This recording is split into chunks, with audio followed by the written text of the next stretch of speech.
ખાલી કોક એક આંગળી ઊંચી કરીને તો એમ બોલજો કે આપણી નજરની સામું છે શું. કોક એક આંગળી ઊંચી કરી, ખાલી એક આંગળી ઊંચી કરીને એમ બોલો કે આ ખરેખર નાટક ભવાય હાલતી હોય તો તમે તાર બધા ઉભા રહો ને પડકારા કરો ને સીટીઓ મારો, તમને મુબારક છે. કઈક આપણા ધર્મની કઈક ઇજ્જત કરતા તો શીખો યાર. તમે સનાતનીઓ છો કે પછી શું છો તમે? નહીં નહીં, શોર એક બિલકુલ નહીં, અવાજ નહીં. મજા આવે તો મને સ્વીકારજો, નકર મુબારક, તમતર હું આમ નામ વિયો જઈશ ઘરે. તમે સનાતનીઓ છો કે નથી એનો તમને પાવર હોવો પડે. કોઈ બેન દીકરી બેઠી હોય, કોઈ આપણી માવડીઓ બેઠી હોય, હિન્દુ ધર્મની દીકરીઓ બેઠી હોય, આની ઇજ્જત તો કરતા શીખો યાર. આપણે કયા કુળમાંથી આવીએ છીએ, કયા ધર્મમાં છીએ. લાઈટ એમના મોન રહેવા જો, બીજી કઈ કરતા જ નહીં. મને પૂછ્યા વગર કાંઈ ન કરતા. મજા આવે તો જ મને માઇક્રોફોન આપજો, નકર ચાલુ ટેજે લઈ જાજો તમ તાર કે ભાઈ આને. હા લાલુ ભાલ, હા રેવો ઘડી પ્રધાનજી. હા બસ, એમાં હવે બધું આવી જાય તમ તારે. હું ખરેખર ધર્મનો માણસ છું, પણ તમને તમે યાર બધા શું માનો? આપણા હિન્દુ ધર્મને શું આપણે તમે કરી નાખ્યો? કાંઈક તો યાર આપણા ધર્મની ઇજ્જત કરતા શીખો. આ તમે જે પબ્લિક બેઠું ને મારા પ્રોગ્રામની મલપા મહેશભાઈ 5% પબ્લિક નથી. એટલા પબ્લિકની વચ્ચે ઉભા રહીને આપણે પ્રોગ્રામ કર્યા છે. કાંઈ તમે ગણવા બેહો તો કદાચ કેટલા જ થાવ, 2-5 હજાર જણા હશો તમે અહીંયા. રામાપીરના આખ્યાનમાં 2 લાખ પબ્લિક વચ્ચે મેં પ્રોગ્રામ આપેલો છે. પણ આવી રીતે ક્યાંય રામદેવ પીર મહારાજના ધર્મની હાસી મજાક કરતા, કોઈ રામદેવ પીર મહારાજની મજાક ઉડાવતા ને એના પ્રોગ્રામને નાટક બનાવતા મેં ક્યાંય જોયો નથી. શું માનો આપણા ધર્મને તમે? શું માનો એ કળયુગના પીરને? શું છે આપણી વચ્ચે આ સનાતન ધર્મ? આની કાંઈક ઇજ્જત કરતા શીખો, કાંઈક એની મર્યાદા રાખતા શીખો યાર. કોઈ આપણી બેન દીકરી મહારાજ ઘરની માલપા, કદાચ આપણી બેન દીકરી આપણા ગામની માલપા છીએ તો આમાં આપણી બેન દીકરી માવડીઓ બધાય પધાર્યા હોય. આની ઇજ્જત કરતા તો શીખો યાર. રામાપીરનું આખ્યાન છે, સારા સારા લેડીઝ પાત્ર આવે એટલે પડકારો કરીએ, નો પ્રોબ્લેમ. તમારી મોજ છે, મોજને માણો હારો હાર. પણ હારોહાર આપણા ધર્મને સમજતા જાવ કે આપણો હિન્દુ ધર્મની માલપા કળિયુગનો પીર આપણને શું જીવતા શીખવાડીને ગયો છે.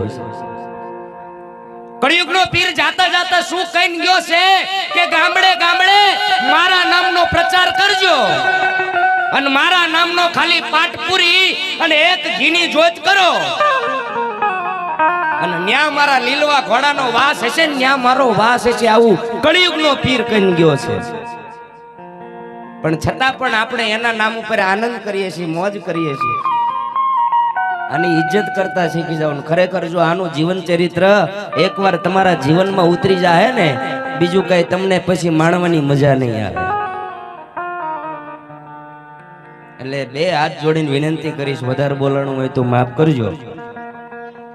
હા, નકર પછી જાત કમાણી કરી ખાઈ સિંહની જાત, ભૂખ્યો રે પણ ખડ નો ખાઈ સિંહની જાત.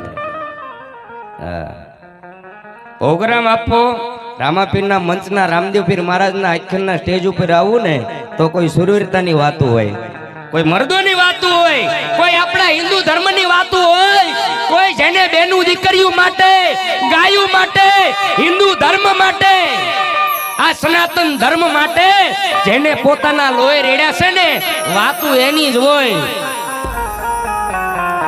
પછી કોક 100 રૂપિયા આપીને એમ કહેતો કે આપણું કઈક ગાજો, રાકાના રાહડા ન હોય. પાછા અહીંયા તો મર્દોની વાતો હોય કે જેને બેનું દીકરીઓ માટે, આ હિન્દુ ધર્મના માંડવા માટે જેને માથા ઉતારી દેવાની ત્રેવડ હોય ને, એની વાતો હોય સાહેબ. હું તમે આપી આપીને કેટલા આપી શકીએ? આજનો માંડવો નાખ્યો મહેશભાઈ, એક રામાપીરના મંદિરના ખાતર, નાની કુંડળ ગામ રામા મંડળ, આજે અત્યારે મંડળ રમી રહ્યું ને, આની માલપા 1 રૂપિયાથી માંડીને કદાચ 5 લાખ રૂપિયા દાન આવે તો એ તમામે તમામ દાન તમારા ગામની માલ પર રહેવાનું. એ તમામે તમામ દાન એ તમારા મંદિરના કાર્યની માલ પર રહેવાનું છે. એ મંદિર બનવાનું છે. તો આની માલ પર કોણ એવો માણસ છે કે હાલો ભાઈ હાલો 10 લાખ રૂપિયા મારા બોલી નાખો? છે કોઈ? એમને વાતું નો થાય. અને જેથી લોહી આપીને વિયા ગયા, માથા ઉતારીને આપીને વિયા ગયા ને, એને કઈ લાખો કરોડો રૂપિયા આપી નહોતા દીધા. પણ ખબર પડે કે મારા ધર્મની કોઈ મજાક કરે છે, મારા હિન્દુ ધર્મની. પછી હિન્દુ ધર્મની મહેશભાઈ હોય તોય ભલે, પછી ગમે એ સમાજની દીકરી હોય, ખબર પડે કે મારી બેન દીકરી મારા ગુજરાતની માલપા, ભારતની માલપા કોઈ બેન દીકરીની છેડતી થાય, સુરવીર હોય મરદ હોય ને, એને લોહી ચડે, એને પાણી ચડે. મારા હિન્દુ ધર્મની બેન દીકરી સામું કોઈથી મીત નો માંડી શકાય. અહીંયા એની વાતો થઈ છે કાયમની માટે. એટલા માટે બોલવું પડે.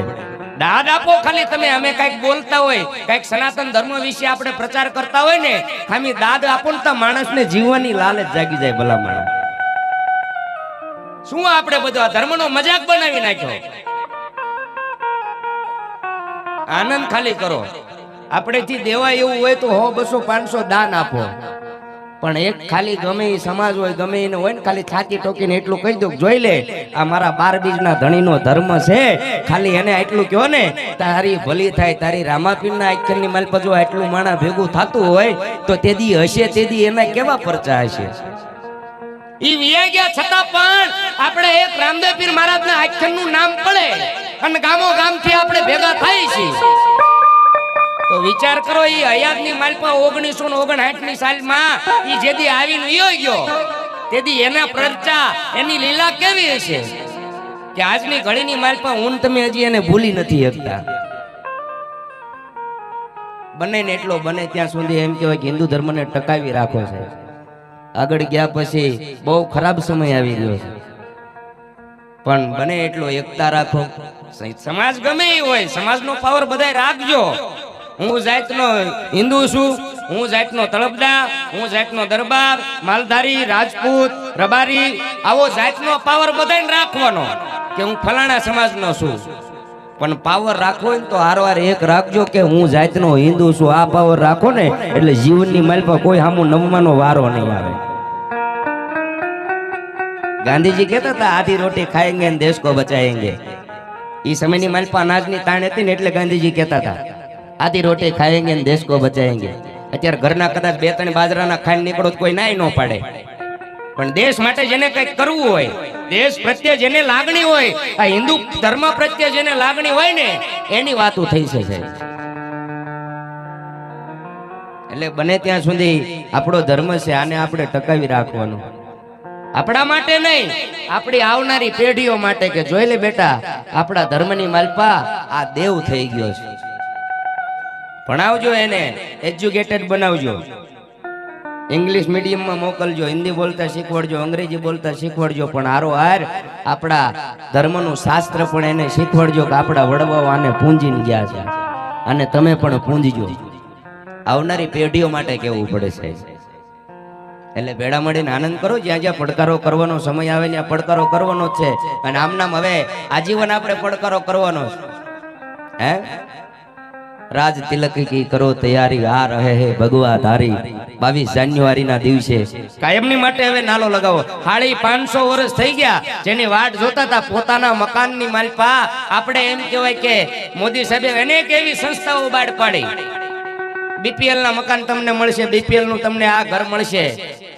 છતાં પણ એક પોતાના મંદિરની માલપા એક એમ કહેવાય ઝૂંપડી વાળીને રહેતો હતો અયોધ્યાની માલપા. અને આજ જેનો એક જબરજસ્ત આપણા ભારતીયોને બધાને ગર્વ લીધા જેવી વાત છે સાહેબ. હે જેનો આખા સમગ્ર ગુજરાતની માલપા તો નહીં પણ સમગ્ર ભારતની માલપા આખો એને ઉત્સાહ છે.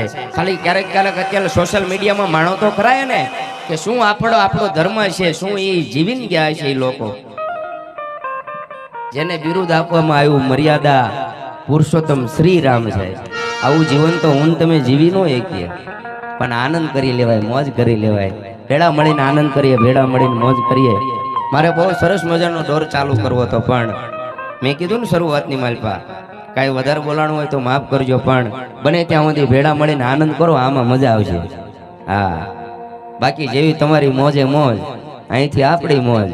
હે ધરાવીને ધાનનો નીપજેનું કુળવીનું માળું હોય કુળવીનું માળું હોય જેનું કુળવીનું માળું હોય જેસલ જખરા નીપજે જેની માં હોથલ પદમણી હોય. હા, વટની વાતું થાય છે ભાઈ, એમના વાતું ન થાય ને બને ત્યાં સુધી બધાય નો દેખાતું હોય ને તો અહીં બધા હામે બેસી જજો, જ્યાં જગ્યા મળે ને ત્યાં હેઠે બેસી જજો. સાવન વાળાના જ્યાં હોય ને ઘડી અવડી વાયર હલી જાય. હાને કહેવાય એકો.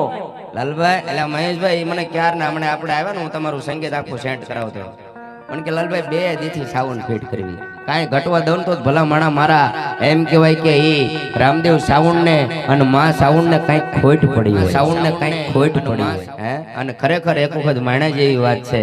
મને કે લાલભાઈ જિંદગીની માલપા આખીની માલપા મેં સાવણ વગાડ્યું નથી. માં સાવણ ઓનલી સંતવાણીનું ડાયરાનું સાઉન્ડ છે.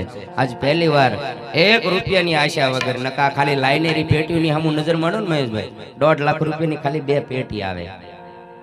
હા, મારે ઘણી વાર અશોકભાઈ મારે મુલાકાત છે એટલે મને કહેતા હોય મને કે લાલભાઈ આ પેટીઓનો ભાવ ખાલી પૂછો 1.5 લાખ રૂપિયાની 2 પેટીઓ આવે પણ 1 રૂપિયો